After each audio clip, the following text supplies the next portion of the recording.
अपना नाना नानी का असुस्थता खबर प्राप्त करने के पश्चात भरत ने कालम विलंब ना करते हुए अपना मामा के साथ नाना नानी का सुस्थ होने के उद्देश्य से कैकेयी प्रदेश चले गए।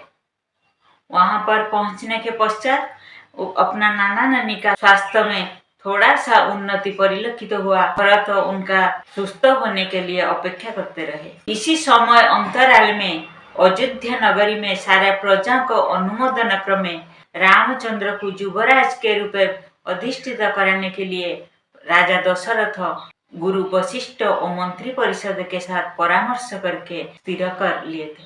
कूट कपट से भरा मंथरा को ये बात पता चल गया।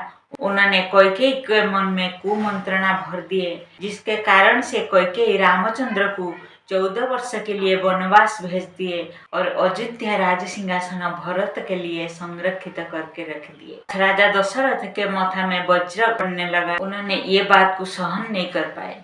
अल्प कुछ समय के पश्चात राम लक्ष्मण सीता ने अयोध्या से विदाई लेकर वनवास करने के हेतु प्रस्थान करके चले गए। ये दुख राजा दशरथ को सहन नहीं हुआ, अत्यंत मर्माहत हो गए।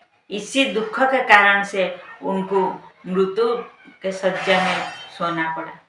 जब दशरथ मृत्यु शय्या में सोकर शेष निश्वास त्याग कर रहे थे, उसी समय राम लक्ष्मण के साथ वन गमन कर चुके थे और भरत शत्रुघ्न के साथ अपना मामा के घर चले गए थे।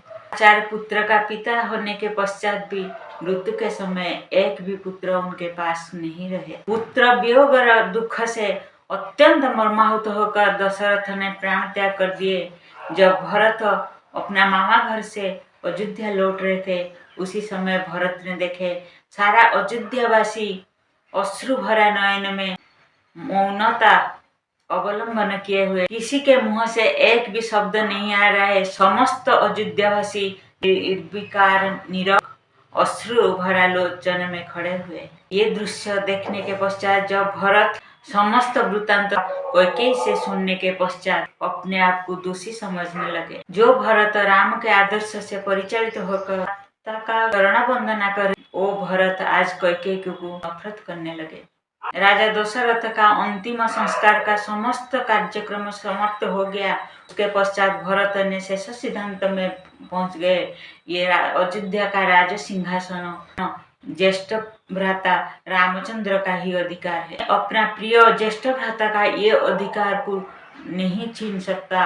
ये अयोध्या का राज सिंहासन के ऊपर मैं नहीं बैठ सकता। अपना पिता का अंतिम संस्कार का समस्त रीति नीति संपन्न करने के पश्चात राज पुरोहित, मंत्री परिषद, सैन्य सामंत और अपना माता को लेकर भरत ने अपना भ्राता रामचंद्र को वापस अयोध्या लौटाने के लिए चल पड़े। घोर अरण्य में जाने के समय निषाद राजा के साथ उनका भेंट हुआ। निषाद राजा के पास समस्त वृत्तांत सुनने के पश्चात भरत चल पड़े। भरत अपना विराट सैन्य सामंत पटुआर के साथ दंडकारण्य में पहुंच गया। उसको देखने के पश्चात लक्ष्मण के मन में आशंका सृष्टि हुआ।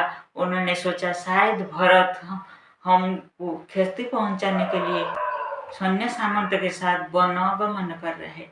जब भरत रामचंद्र के साथ भेंट हो गया, सभी का मन में जो जो आशंका था वो सब लुप्त हो गया, क्योंकि भरत उसी समय एक आदर्श भातृ प्रेम का परिचय दिया था। उन्होंने रामचंद्र के चरण जुगल में लौटकर क्रंदन करने लगे और रामचंद्र को अयोध्या वापस जाने के लिए बार बार अनुरोध करने लगे। उसी क्षण रामचंद्र को अपना पिता दशरथ का निधन होने का संवाद भी मिला।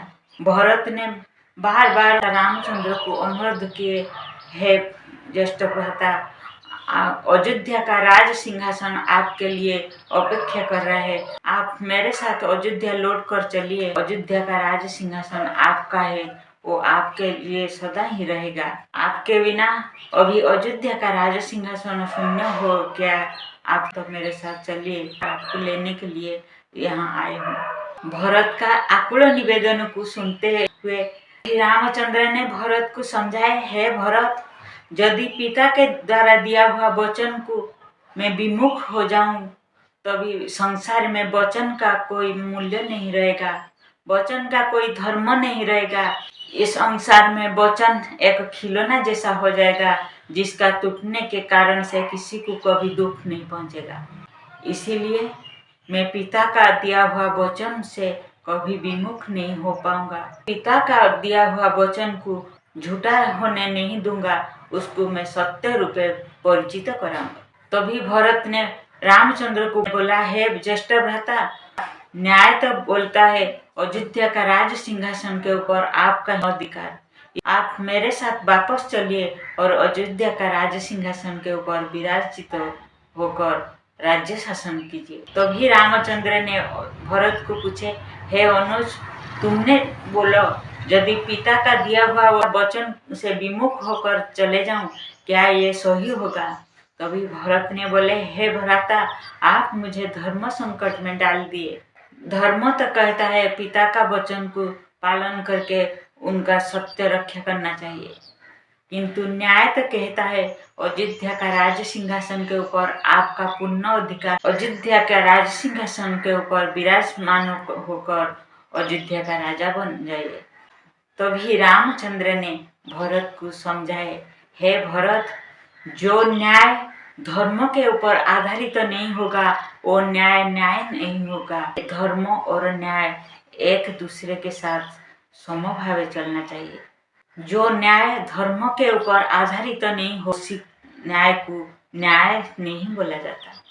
भरत ने रामचंद्र के पादयुगल में अनुरोध करने लगा, हे ज्येष्ठ भ्राता, यदि आप मुझे धर्म और न्याय का व्यवस्था को शिक्षा दे रहे, तभी मेरा एक अनुरोध आप रक्षा कीजिए।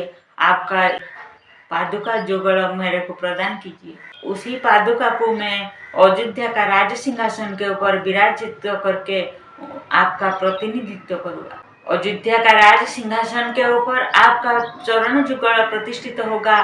ये भरत आपका प्रतिनिधित्व करेगा। 14 वर्ष तक हर एक दिन आपका प्रतीक्षा करेगा।